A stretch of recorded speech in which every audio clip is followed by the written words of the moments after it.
Alright, welcome back to the driveway. Today is window day. We got the Raider loaded with a bunch of stuff. So, just in case you thought that roof rack's just for looks, we're going to replace the 3 windows in that living room area that we had just finished tearing out all the plaster and that junk. And yeah, so let's just pretty much get started with that and get it done.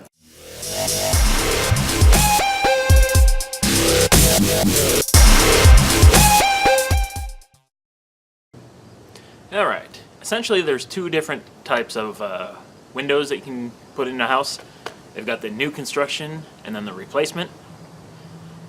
New construction are the ones that has the flange around the edge that you just nail and screw to the outside, to the underlayment, not underlayment, sheathing. There we go.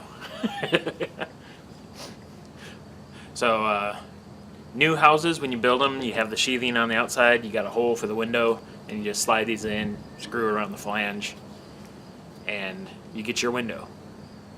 But I'm not a big fan of those on some of the older houses, because old houses usually have that little bit inset, just with the way they made those old wooden windows. So I'm using the replacement window, but since my original window frame isn't high quality enough to just put them in, I'm gonna have to build my own little frame just so I can get that set-in look. So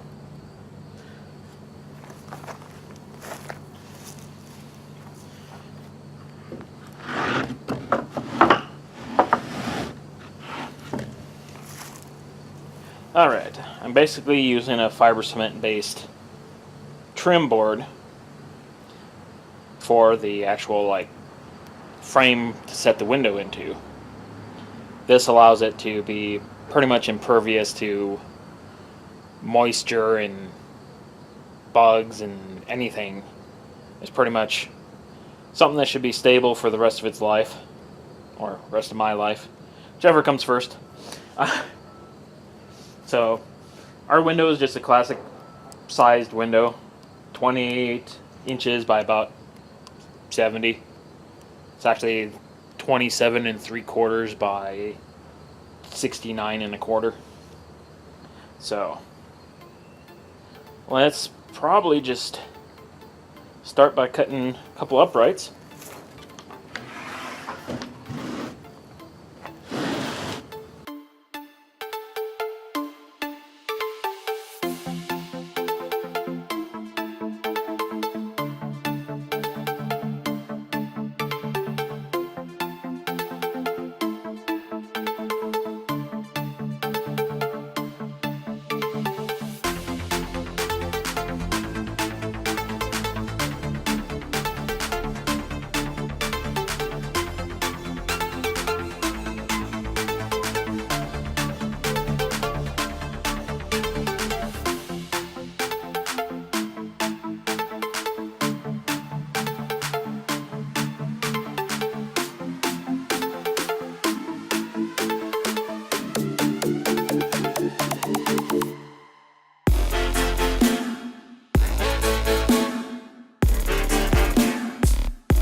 Alright, I got this board clamped up so it doesn't split when we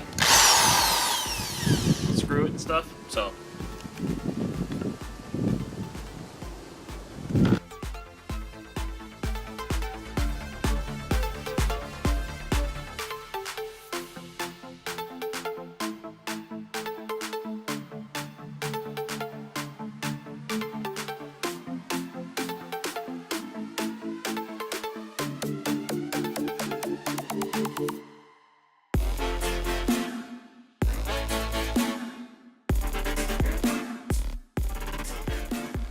Alright, we can already see that we didn't counter drill far enough, and even with the clamp it still split.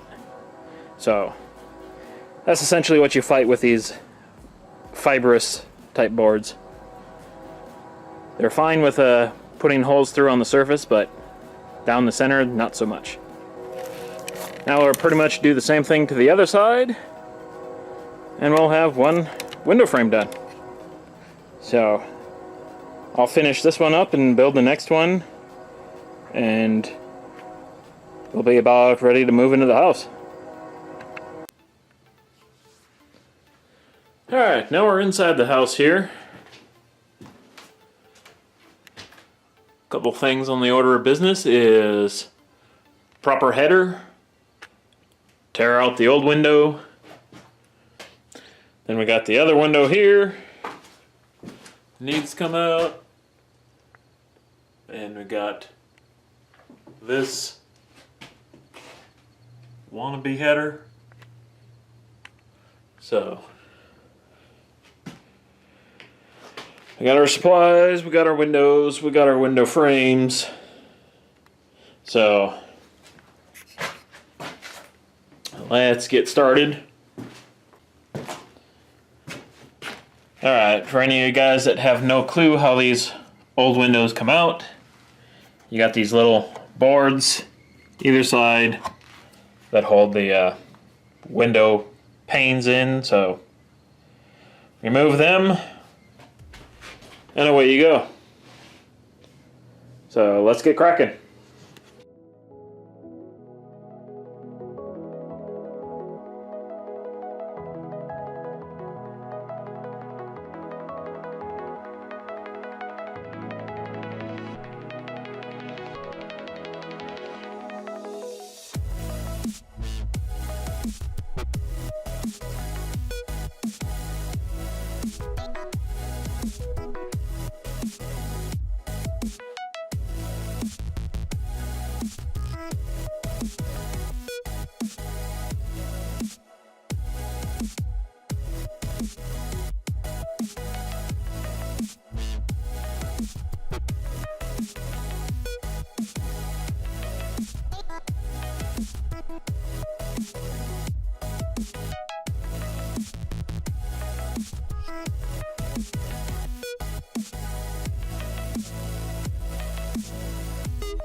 We are doing this none too soon, as you can tell from the wonderful disintegrated board. So that's what 100 years will do for you.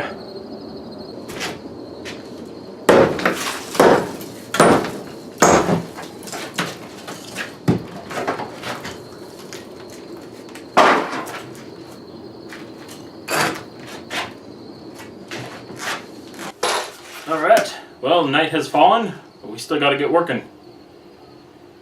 Put an extra little header piece up there, and we're going to be doing the jack studs there and over here.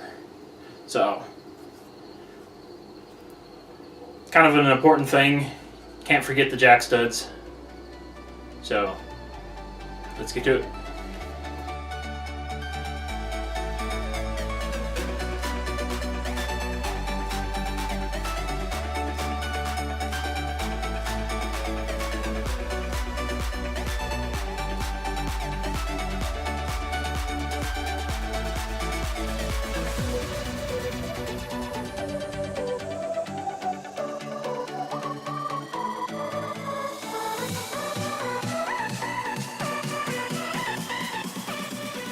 Okay, we got these two window frames that need to go in the hole.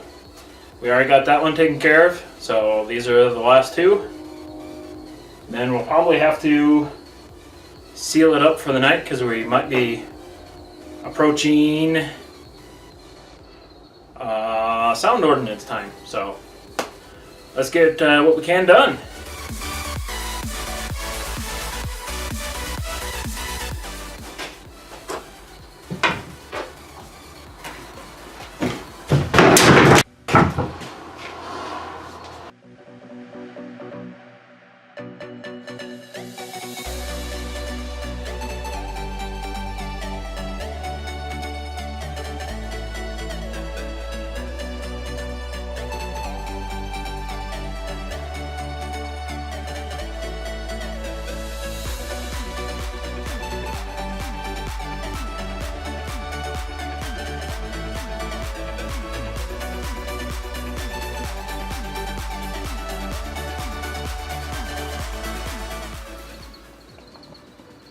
Alright, not too shabby.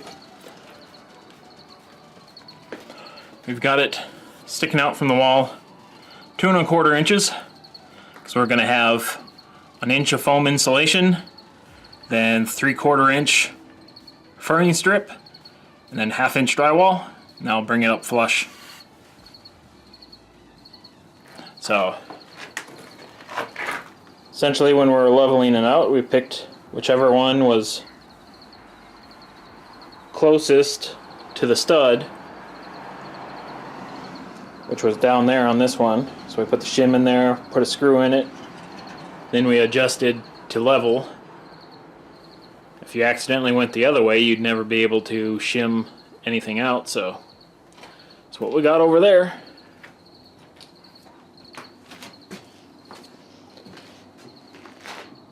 Have to cut a couple 2x4s to run up under there, and we'll be pretty much good to go on this one. This one over here, kind of same stuff.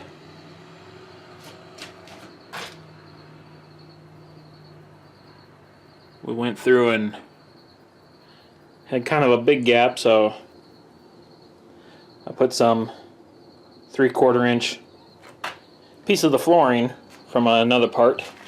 So you can see that's tongue and groove thing, but gives us enough space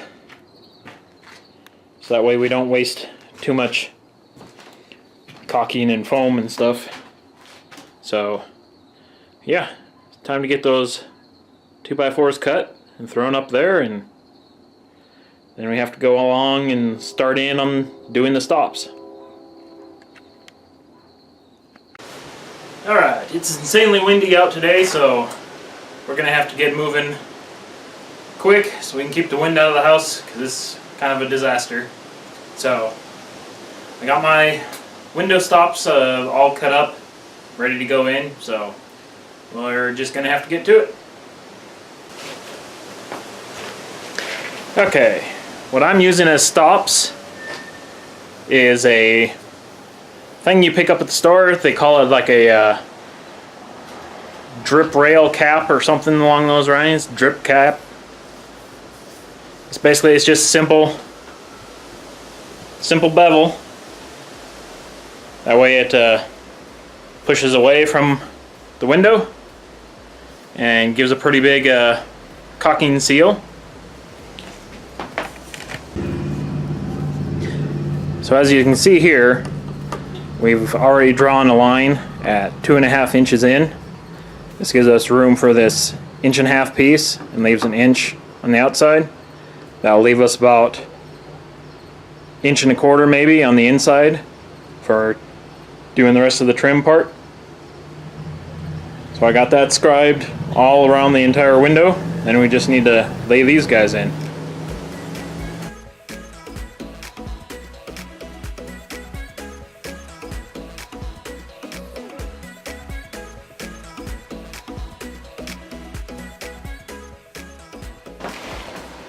Alright, that went pretty quick.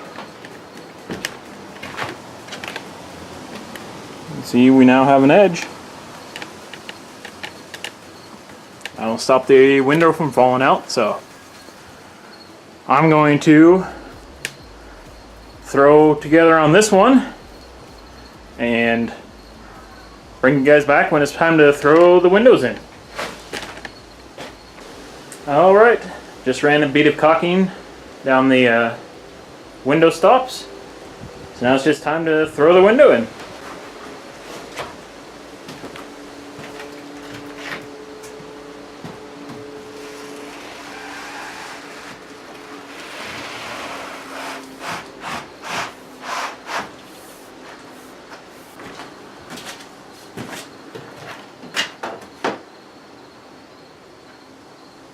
That's not too bad.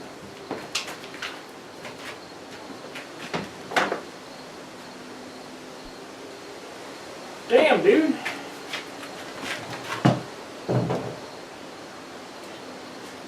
Right where it needs to be.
All right, and that is installed windows.